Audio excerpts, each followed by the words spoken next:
Assalamu alaikum students. In this lecture we will discuss about Maxwell's equations. इस lecture में हम Maxwell's की equations को डिस्कस करेंगे। मैक्सवेल्स इक्वेशंस जो हैं वो पार्शियल डिफरेंशियल इक्वेशन हैं और लीनियर इक्वेशन हैं जो रिलेट करती हैं इलेक्ट्रिक और मैग्नेटिक फील्ड्स को एक दूसरे के साथ और इलेक्ट्रिक चार्जेस और करंट्स को। तो Maxwell's equation partial differential equations हैं, लीनियर इक्वेशंस हैं और ये रिलेट करती हैं इलेक्ट्रिक और मैग्नेटिक फील्ड्स को और चार्जेस को। इसके अलावा जो मैक्सवेल्स इक्वेशंस हैं ये हमें बताती हैं कि फील्ड्स को हम कैसे कैलकुलेट कर सकते हैं चार्जेस से, कि इलेक्ट्रिक चार्जेस और करंट से हम किस तरह फील्ड्स को कैलकुलेट कर सकते हैं। तो मैक्सवेल्स की जो इक्वेशंस हैं ये बहुत इंपॉर्टेंट इक्वेशन है इलेक्ट्रोडायनामिक्स में। ये 4 इक्वेशंस हैं और ये बेसिक्स हैं, फंडामेंटल्स हैं इलेक्ट्रोडायनामिक्स की। पूरी इलेक्ट्रोडायनामिक्स को हम इन 4 इक्वेशन से डिफ़ाइन कर सकते हैं, एक्सप्लेन कर सकते हैं। तो अब तक की जितनी भी फिजिक्स की इक्वेशंस हैं उनमें सबसे ज़्यादा ऑथेंटिक जो हैं और प्रूव्ड जो हैं वो मैक्सवेल्स इक्वेशंस हैं। तो मैक्सवेल्स इक्वेशंस जो हैं वो लॉज ऑफ इलेक्ट्रोमैग्नेटिक या इलेक्ट्रोडायनामिक्स हैं। तो फर्स्ट ऑफ ऑल हम इसकी देखते हैं डिफरेंशियल फॉर्म। तो डिफरेंशियल फॉर्म जो है वो माइक्रोस्कोपिक फॉर्म है जिसके अंदर हम चार्जेस की बजाय करंट्स की बात करते हैं, डेंसिटीज़ की बात करते हैं। करंट और चार्जेस की बजाय हम करंट डेंसिटी और चार्ज डेंसिटी की बात करेंगे और ये डिफरेंशियल फॉर्म इसके अंदर डेरिवेटिव इंक्लूड होंगे। तो फर्स्ट ऑफ ऑल जो फर्स्ट इक्वेशन है गॉसेस लॉ है वो। तो गॉसेस लॉ जो है वो इसकी इक्वेशन है del dot E is equal to rho over epsilon naught. तो मैक्सवेल्स की फर्स्ट इक्वेशन क्या है? Gauss's law for electric fields.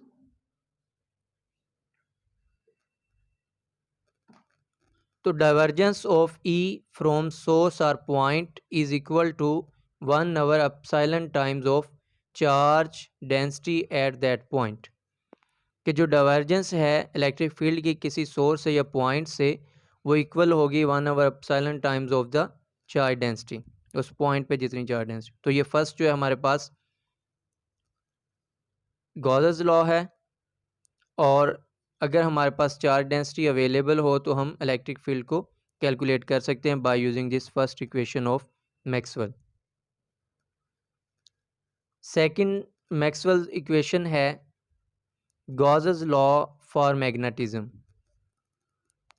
तो इसकी इक्वेशन है del dot B is equal to zero. तो इसका मतलब है कि जो डाइवर्जेंस है बी की वो ऑलवेज ज़ीरो होगी, कि बी जो है वो डाइवर्ज नहीं होता किसी भी पॉइंट से। और इसका जो है in other meanings no magnetic monopoles exist, कि मैग्नेटिक मोनोपोल्स एग्जिस्ट नहीं करते। सेकंड हमारे पास डिफरेंशियल इक्वेशन है मैक्सवेल फैराडेज लॉ। तो फैराडेज लॉ है del cross E is equal to minus partial B by partial T. तो इसका मतलब है जो कर्ल है इलेक्ट्रिक फील्ड की वो इक्वल होगी, वो कर्ल होगी इलेक्ट्रिक फील्ड की due to changing magnetic field. तो यहाँ पे अगर हम डायग्राम में देखें तो ये हमारे पास जो है ये इलेक्ट्रिक फ्लक्स है या चेंजिंग मैग्नेटिक फ्लक्स है या चेंजिंग मैग्नेटिक फील्ड है। तो जितना इसके अंदर मैग्नेटिक फील्ड चेंज होगा उतनी ही इलेक्ट्रिक फील्ड की ये सर्कुलेशन होगी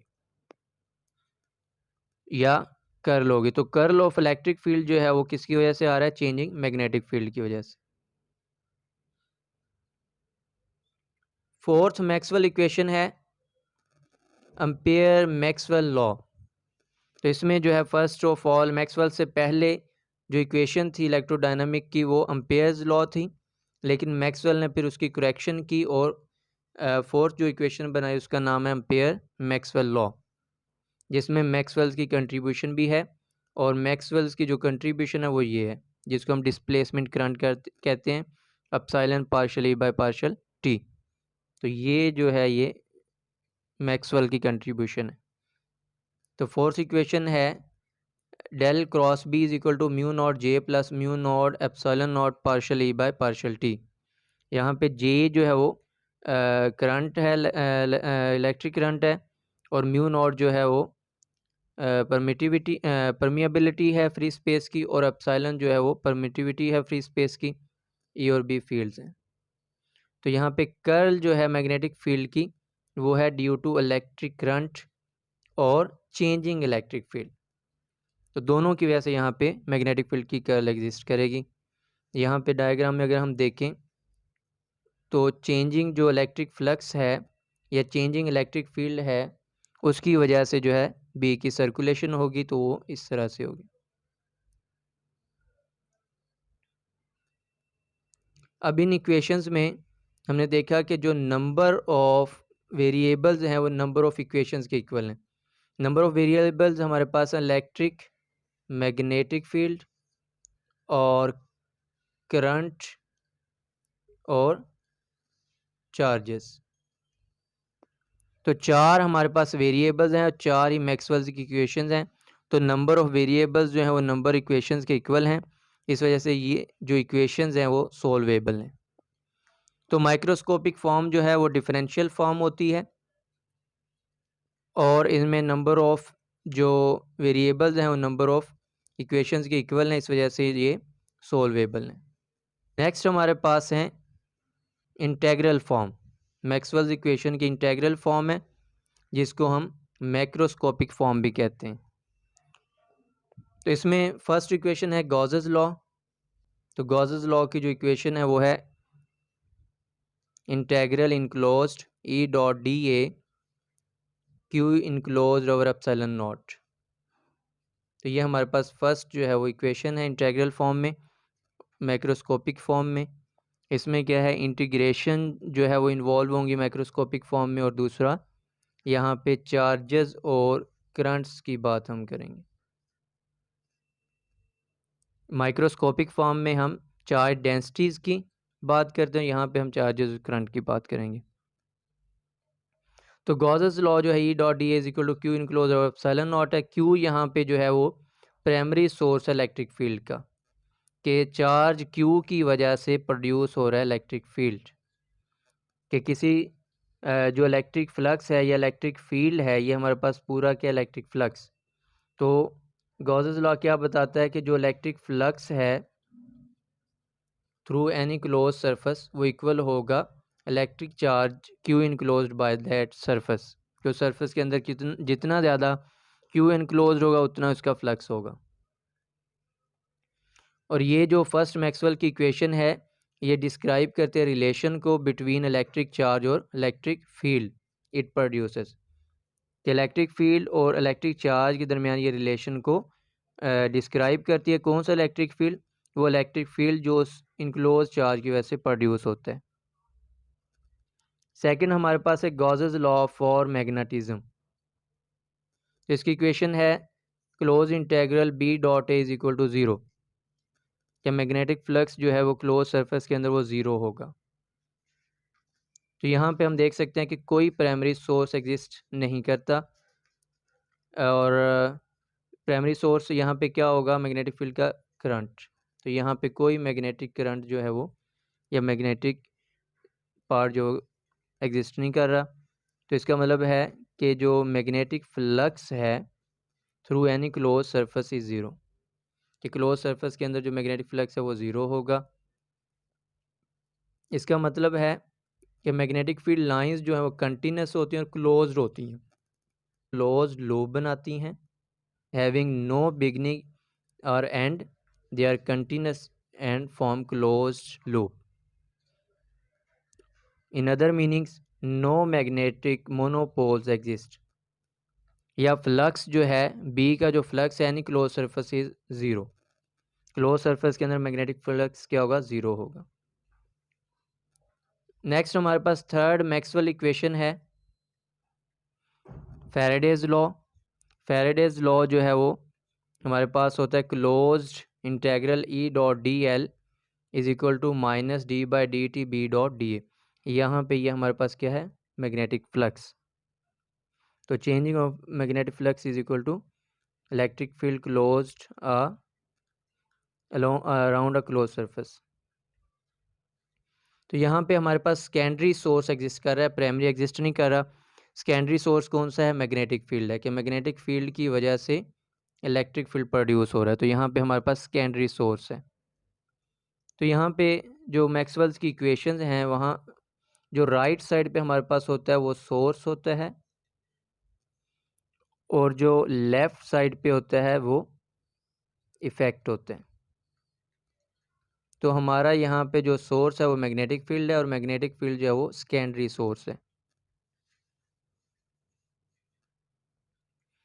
तो ये इक्वेशन हमें बताती है कि जो चेंजिंग मैग्नेटिक फील्ड है वो इंड्यूस करता है इलेक्ट्रिक फील्ड को या ईएमएफ को,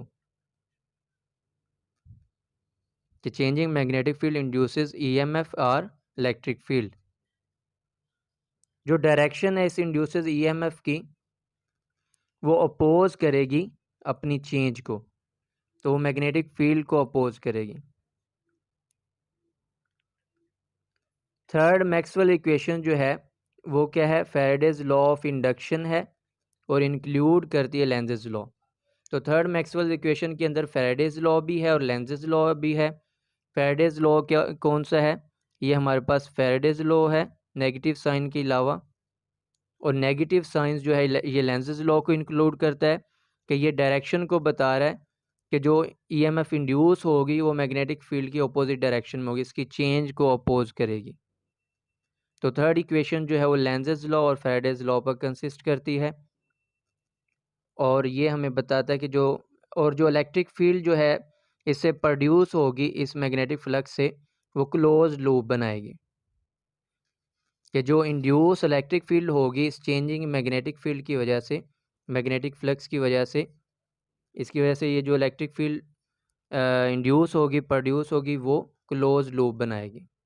तो इस तरह से हम देख सकते हैं क्लोज लूप किस तरह से बना रही है इलेक्ट्रिक फील्ड।